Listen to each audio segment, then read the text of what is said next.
National Guard. Under Title 10 of the U.S. Code, the president has plenary authority. Stephen? Stephen? Hey, Stephen, can you hear me? It seemed, Stephen, I apologize. It seems like we're having a technical. Did he glitch in real time? I'm Dave Aronberg, aka the Florida Lawman, here with the Resident Legal Diva, Melba Pearson, on Legal AF, ready to discuss Stephen Miller and that weird interview on CNN where he froze when he mentioned the phrase plenary authority, which is perhaps a phrase he didn't want to use and didn't use again after he unfroze. So let's discuss. I'm here with not just a Resident Legal Diva, but someone who's a former prosecutor, former ACLU attorney, an all-around amazing person. Melba Pearson, tell me what you think happened with Stephen Miller. Ooh, well, the glitch was in his head because he basically said something. He said the quiet part out loud, right?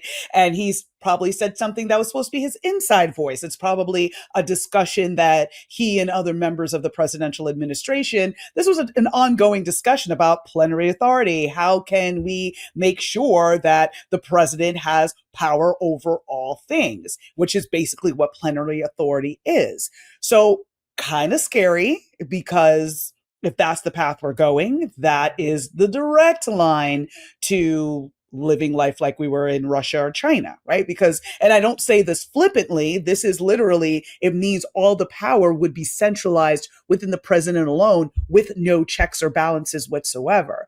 So clearly, Stephen Miller tipped his hand and tipped the president's hand by making the comments that he did. And that would be why he quickly shut up and started freaking out visibly in real time for all of us to see.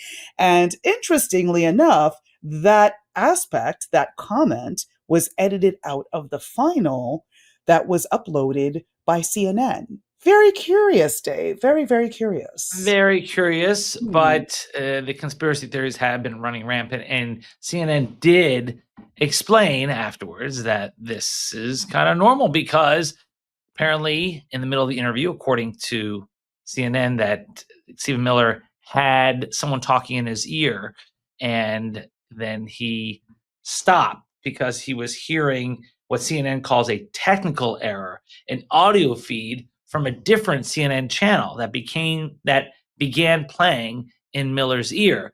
So he could no longer hear Boris Sanchez, the anchor, when he did that move.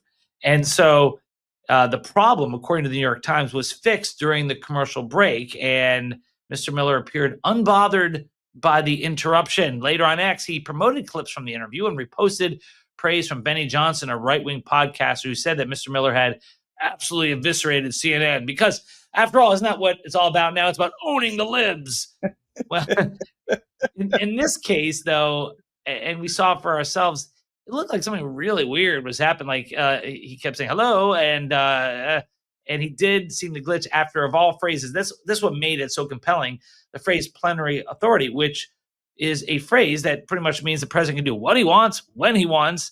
And that's something he didn't go back to after the glitch, which is why people are thinking that maybe that was something he wasn't supposed to say. Maybe he said the quiet part out loud. I'll read you one more paragraph about this on the New York Times, and I'll turn it back over to Resident Legal Diva.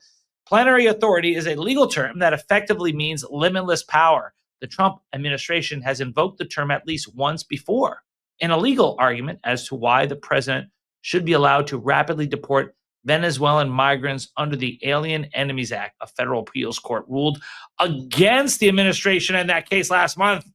And Mr. Miller did not use the term again once the CNN interview resumed. So, what do you think? I mean, I'm the last one to be a conspiracy theorist, right? I like to Me follow too. the facts and everything else. But that's just a little bit of a coincidence to me, right? Because you would think if it was truly a glitch, then he would pick up right where he left off and be like, yes, stand 10 toes down. The president has plenary authority, and this is why. And this is the case law I'm signing to. But he didn't do all of that. So I honestly believe that somebody was in his ear like, dude, nope, don't go down that road. Don't go down that road.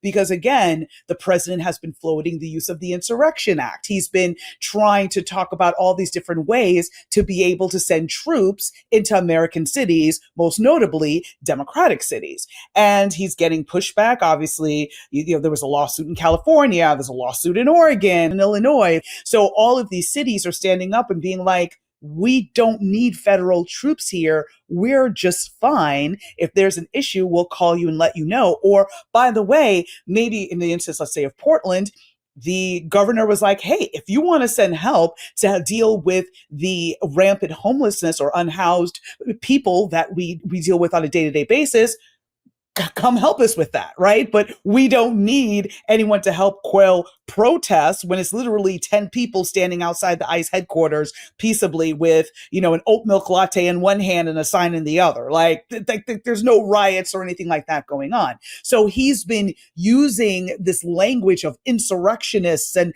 all of this to justify sending troops into American cities, which is unprecedented. And of course, contrary to you say it, Dave, the I can never pronounce Posse Comitatus Act, which says you can't use the military for civilian law enforcement. But here's the thing. Okay, let's go back. You said that maybe he had someone in his ear. Well, we know that he does have the earpiece, which has the sound to CNN. So it is possible that things got crossways. So if you're saying that he had someone in his ear to say, stop, abort, do not discuss, how did that happen? You think it's like Cyrano de Borjak? Is the Borjak? What's that? Roxanne? Is that the movie more with Steve Martin? Also, which is where they put a thing in your ear and someone out there is telling you what to say. Do you really think that's happening? That he walks around with an earpiece in to get coached? No, I don't think that necessarily, but it is also possible that he could have had a handler that was on set and could have leaned over and been like, no, come, cut it, something like that. Because folks like that, folks like that don't travel alone. They travel squad deep. There's someone to like blot their forehead. There's somebody who's going to be like, here's your talking points, right? It's not like you or I like show up on CNN. There's no squad, right? Maybe a spouse, but it's not like we're bringing 5-6 people with us, He's not carrying his own bags. He's not calling an Uber to the White House grounds. He's got people around. He's got an entourage. Maybe one of these days you and I will have an entourage, Melba, but not today. Today. Here's the other part, and I'm not a conspiracy theorist, so I'm going to just think that CNN said there was other stuff in his ear and he didn't hear. So, but I get why people are going crazy on the internet for this. I get it, especially because this is going against what I just said. This is the best argument I think for the thinking that, he was told to clam up, because according to the New York Times, Mr. Miller did not use the term again once the CNN interview resumed. After Mr. Sanchez repeated his question, Mr. Miller asserted that the president has the authority anytime he believes federal resources are insufficient to federalize the National Guard to carry out a mission necessary for public safety. He and Mr. Sanchez went back and forth over whether the conditions in Portland justified such an extraordinary deployment of domestic soldiers. So that term, plenary authority, nowhere appeared any other time. Nowhere was mentioned. And so, that's the best argument for. But two things can be true at the same time. He could have realized that he misspoke, and he really could have gotten saved by the bell by all that noise in his ear, which made him rethink and start anew. So, very possibly. Yeah, because if there was nothing wrong with what he said, and it was such a mic drop moment in terms of you're making a pronouncement that the president has this level of authority, you would stand 10 toes down and repeat it 10 times over, right? Be like, he has plenary authority and this is why. And then when the CNN host, contradicts and presses further, he would dive into why. And here's the statutory authority we're relying on, et cetera, et cetera. The fact that he clammed up tells me that he was not supposed to say that. So, do you think that he also should be saying plenary authority instead of plenary power. That's a more powerful phrase. That's an alliteration. If you're going to make a statement, if you're going to want to go viral on Fox News, he has a plenary power. Plenary authority, not as strong. Just my 2 cents there. Yeah. I mean, there's definitely a multitude of ways that he could have continued the discussion.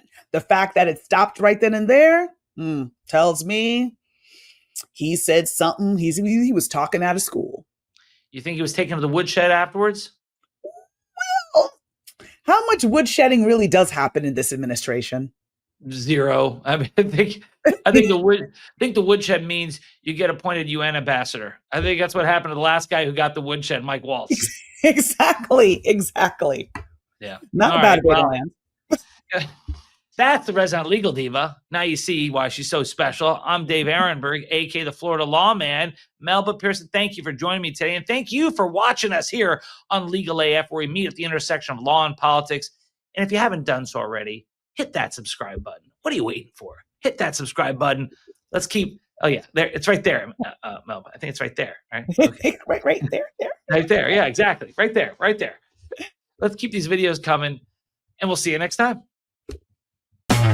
Can't get your fill of Legal AF? Me neither. That's why we formed the Legal AF Substack.